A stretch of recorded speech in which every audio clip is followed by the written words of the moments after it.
kilala natin na nagsumbong kay Rico. Tayo-tayo lang naman ang tao dito. Tayo-tayo lang nakakaalam ng sikretong yon. At pati ang kuya mo. Magnanakaw ako, hindi ako chismoso. Di ba ayaw mo sa kapatid mo? Bahala nga kayo dito! Wala akong pakialam kahit anong isipin niyo! Hindi mo naman sila masisisi. Siyempre, ganun yung pagkakakilala nila sa'yo. Si Joy naman talagang gumawa nun eh. Nung nalaman niya yung connection sa tatay namin at sa tatay ni Rigo, ayun, biglang lumabas. Hello? Gusto ko makausap si Jenny. Si Joy. Si Joy ang gusto ko makausap. Ano ba talaga katotohanan? Sino si Jenny? Siya ang gusto ko makausap, hindi ikaw. Pwes, hindi mo makakausap ang mag-ina mo kapag... Hello, Marge. Gusto ko lang kasing malaman mo na hindi ko matiis na nakikitang nasasaktan ng anak ko. So I've arranged a private dinner for the two of you to meet. Mabubulok siya sa kaihintay.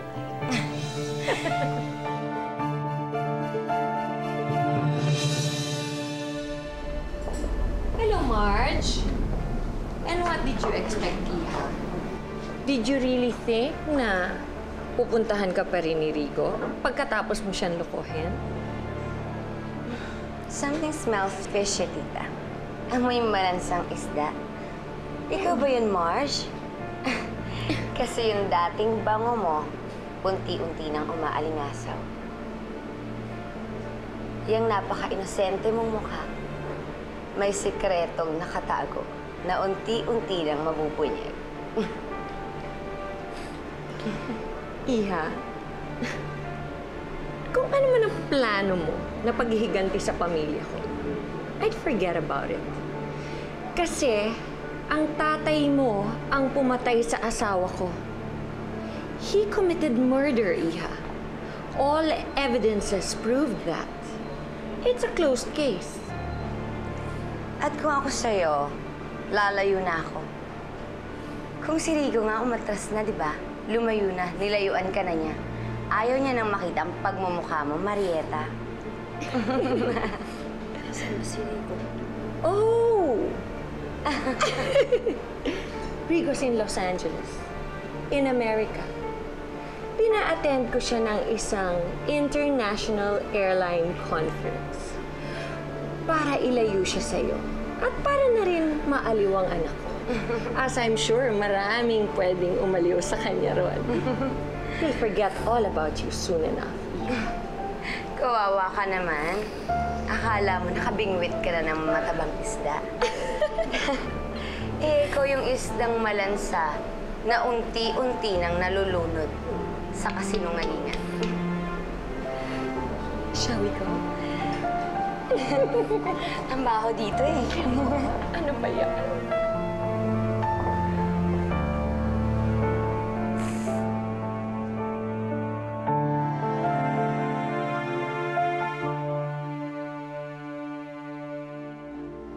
Ma'am. Oh, ano bang problema mo? Akala ko ba okay yung drama mo sa bahay? Don't tell me, hihingi ka na naman ng pera. Hindi po. Hindi po ako. Yung kasama ko po. Sino ba yan? Bakit mo siya sinama dito? Baka mamaya idawit pa niya tayo. Sa ayaw at sa gusto nyo, kasama na ako sa katarantaduhang ito.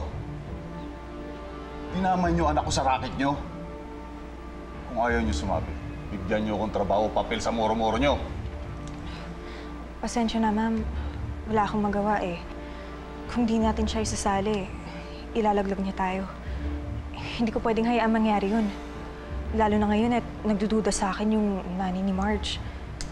Alam mo, yung Melly na yun, siya talaga yung kontrabida sa drama natin eh. Okay, fine. Isasali natin siya. Mukhang malaking sapak niya sa ulo eh. Gusto ko, kidnapin mo si Melly. At palabasin mong baliw na baliw ka dito kay Jenny. Gusto ko paniwalain mo sila na siya talaga si Joy at gusto mo siyang bawiin kay Marge. Kapag nagawa mo yon, kasali ka na sa payroll. Ma'am, bakit kailangan nating gawin yun? Dahil mahal na mahal ni Marge ang nanay niya. At mawiwindang siya kapag dinampot natin ang matandang yun. At kapag tinakot natin ang gusto si Melly, hindi ka na niya pakikialaman. At hindi mabubuko ang pagpapanggap mo na hindi ikaw si Joy. At kapag tumagal ka pa sa pamamahay na yon, marami ka pang bahong mauungkat.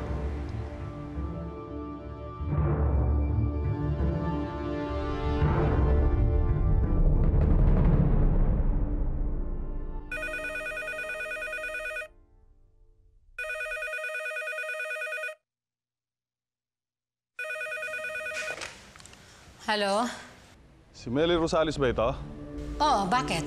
Gusto mo makausap, di ba? Tungkol kay Joy. Sige, magsalita ka, makikinig ako. Marami kang dapat malaman tungkol sa kanya. Pero hindi ito ang tamang paraan para sabihin ko sa iyo ang lahat. Anong gusto mong mangyari? Pagkita tayo sa labas, sasabihin ko sa iyo kung saan at kung kailan. Paano ako makakasigurong hindi mo ko lulukuhin? Tsaka bakit ayaw mo na lang magpunta dito sa bahay ko nang sa ganun makikita mo pa anak mo? Wala akong panahon magpaliwanag. Makikipagkita ka ba sa akin o hindi?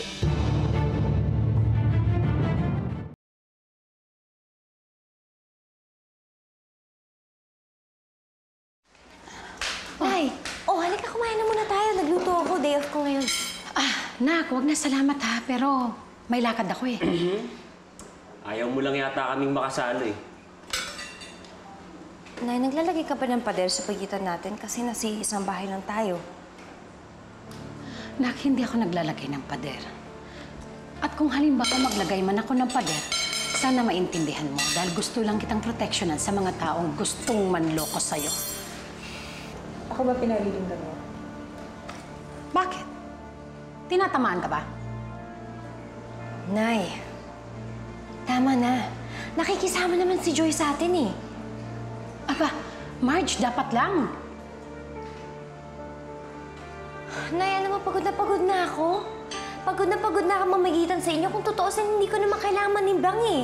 Dahil alam niyo kung gaano sila ka-importante sa akin. Alam ko. At alam ko naman, Marge, kung hanggang saan lang ako sa buhay mo. Hanggang kailan kita paglalaban, Marge? Hanggang kailan ko papaalala sa'yo na kahit hindi kita kadugo, higit pa sa kanila ang nagawa ko para sa'yo. Nay, kung hindi mo titigilan ang pagdududa sa kanila at pakikipag-away sa mga kapatid ko, eh baka wala ka nang kailangang ipaglaban. Dahil matatalo ka lang.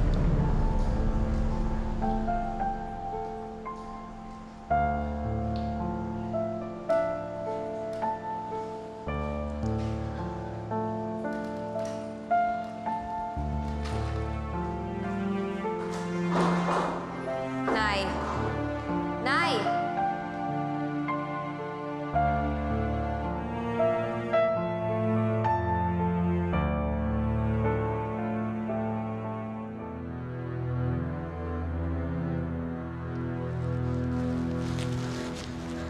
Bakit walang tao?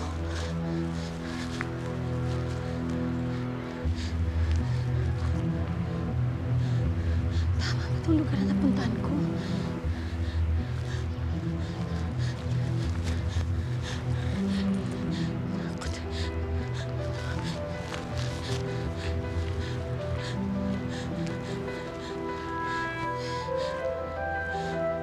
Sino yun?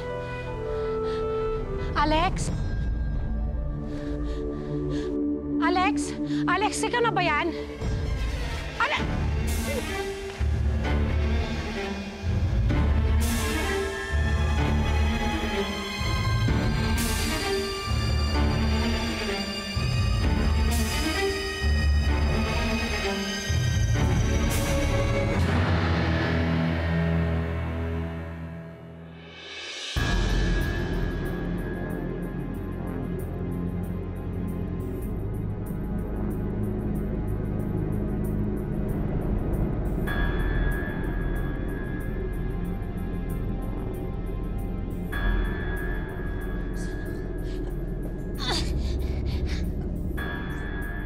Kalasan mo ako!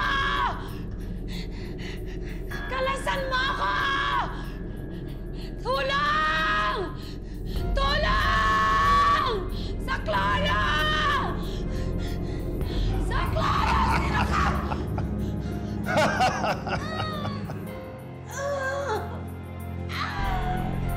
Pagkawalan mo ako! Sa Clara! Tumahimik ka! Ha? Tumahimik ka. Kaya kung dadalawang isip na katayin ka dito. Baka naagnas ka na, hindi pa makita katawan mo.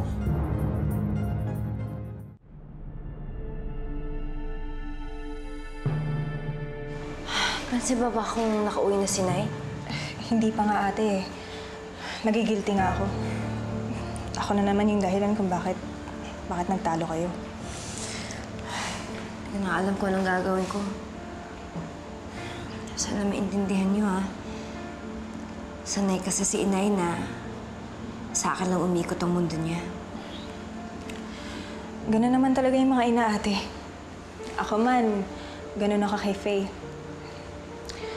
Pero huwag ka mag-alala. Baka nagpapahangin lang yun. Nagpapalamig ng init ng ulo. Malay mo, pagbalik niya, wala na yung galit niya sa atin. Sana nga. Ayoko naman din kasi na tuluyang lumayo ang loob niya sa akin. Lalo na ngayon, ang daming namamagitan sa amin ni Rigo. Ang daming humahadlang. Ayoko naman, pati sa pamilya ko, hati din ako. Alam ng Diyos kung gaano katagal ko kayong hinanap at gustong makasama.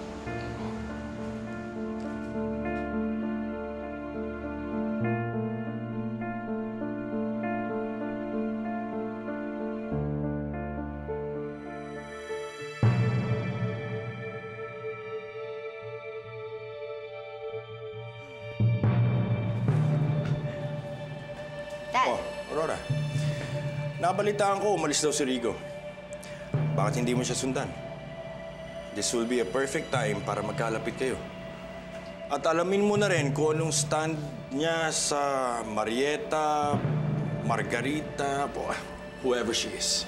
Dad, take it easy. Darating tayo dyan. I'm working my way back to him. Ano bang ginagawa mo while he's away? Ano bang mapapala mo sa jogging-jogging na yan? Di nagpapasexy. Pinaghahandaan ko yung pagbabalik ni Rico sa piling ko. Wow. You seem to be that confident. Of course, Dad. Tsaka nag-e-enjoy din ako dahil isa sa mga pinaglalaroan ko ngayon ay si Marge. And finally, kahit papaano, masaya na rin ako dahil nakakaganti na ako sa kanya sa lahat ng sakit at kahihiyan na binigay niya sa akin. At hindi ako titigil hanggat hindi siya humihingi ng tawad sa akin.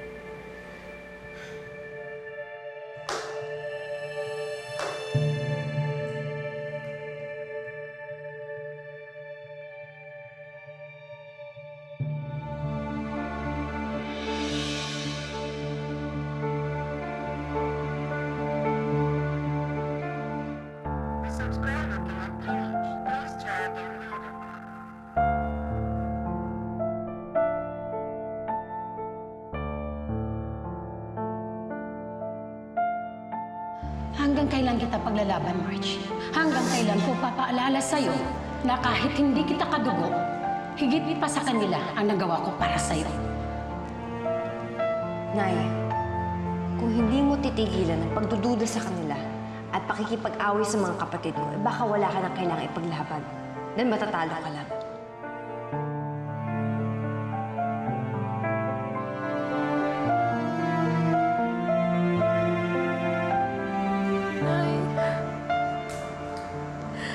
Nasaan ka ba?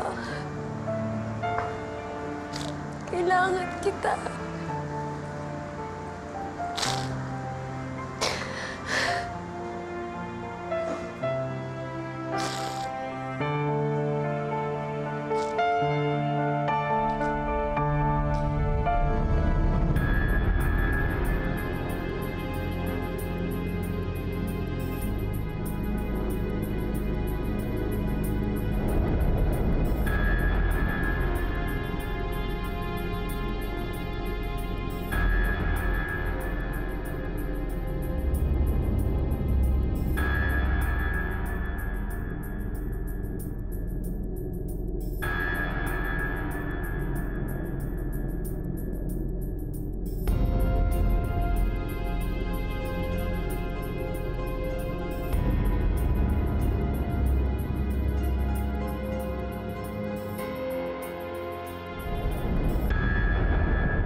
Bakit hindi ka dun sa kwarto mo matulog?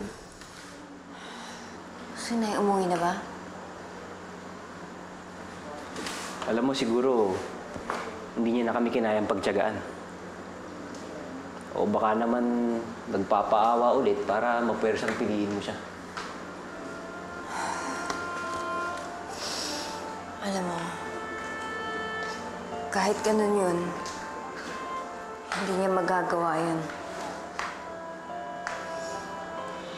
Bakit kasi hindi mo na lang kami hayaang umalis? Felix, alam mo naman 'di ba kung bakit? Sobrang nag-aalala ako kay Inay. Kaya please, huwag ka nang dumagdag. Alam mo, hindi na ako makapag-intay. Punta na ako ng police station. I-report ko na si Inay. Alam mo kasi, sa dami na nangyari sa akin, natatakot akong isipin na baka sinanay naman ang puteriya ng mga taong gustong manakit sa akin. Samahan na kita. Madaling araw na kaya baka kung ano pang mangyari sa'yo. Magbibihis lang ako sandali.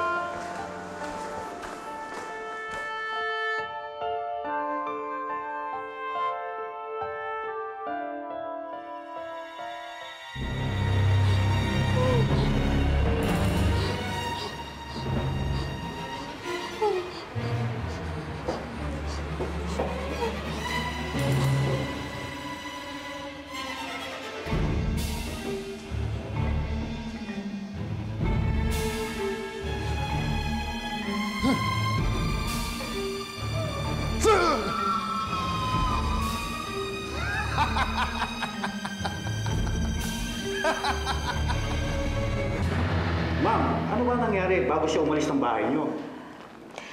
Actually po, nagtalo kami. Baka po nagtangkulan sa inyo yun. Maraming ganyang kaso dito. Ayan po ninyo, nakablata din naman po yun. Pero mas mabuti pa po siguro kung maghintay-hintay na muna kayo. At tawagan yung mga kamag-anak at mga kaibigan ng nanay ninyo. Baka naman husay nandun lang. Sige po, salamat na po. Erna? Oh, ano na nga pala paring nangyari dun sa kaso ng mag-ina na hinulog daw at pinatay sa taxi? Walang lead. Alam mo naman sa mga panahon na ito, napakaraming siraulo. Kahit nga mga walang kalaban-laban, tinitira. Oo nga, ganun talaga panahon ngayon. Felix, paano kaya nabiktima si nanay ng mga siraulong yun? Hindi ko mapapatawad ang sarili ko.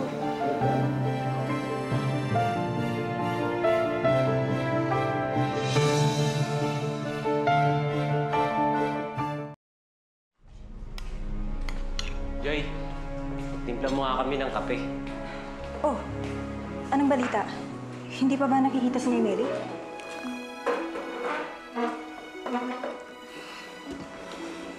Ate, babalik yun. Sigurado ako. Paano ka nakakasiguro?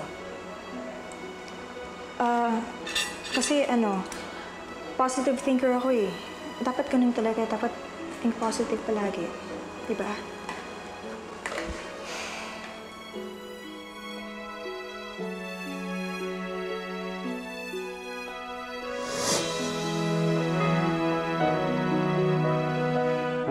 May bago bang hati dito na isang 3 years old na babae tsaka isang 8 years old na lalaki? Eh, pasensya na ho ha. Wala talaga dito. Hanapin natin kapatid mo ha. Pangakuli ka na. Congratulations, Margarita Rosales. May mga bagong magulang ka na. Kawawang Mel. Nadamay dahil sa problema ng anak-anakan niya. Nakausap mo na ba siya? Nagwawala pa kahapon eh. Isa pa, kapag kinausap ko yan eh, a-acting ako ulit. Mag-iimbento ng mga kasinungalingan. Ibig sabihin eh, panibagong bayad yun. Alam mo, para sabihin ko sa'yo, hindi ako basta-basta nagbabayad kung kani-kanino. At para sabihin ko sa'yo, alam mo ba, yung huli kong kinontrata, nagpapahinga na siya for good. Baka gusto mong sumunod. Oo, sige. Pag nagising, kakausapin ko. Siguraduhin mo lang na paniniwalain mo na si Jenny ay si Choi. At tantanan niya na si Choi. Dahil kailangan ko pa si Jenny sa bahay na yun.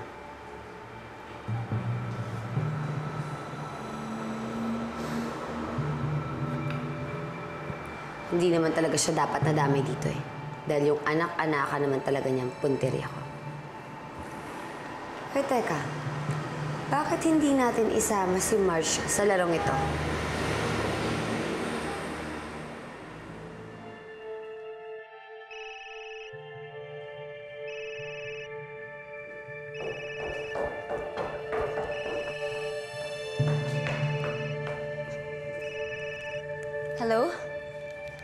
Nay? Nagpapahinga pa siya ngayon.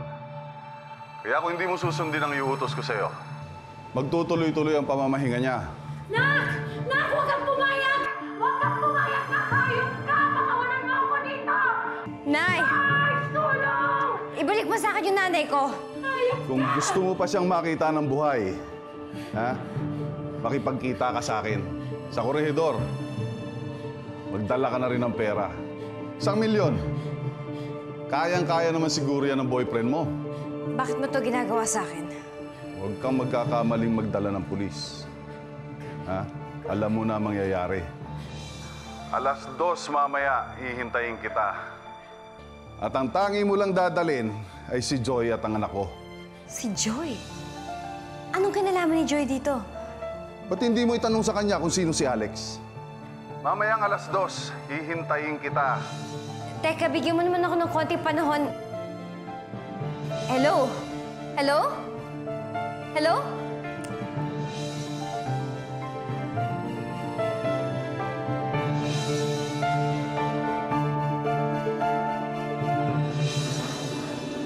Hello, Rigo? Kailangan kong tulong mo. Si Inay. Pasensya na, pero wala na akong ibang malapitan.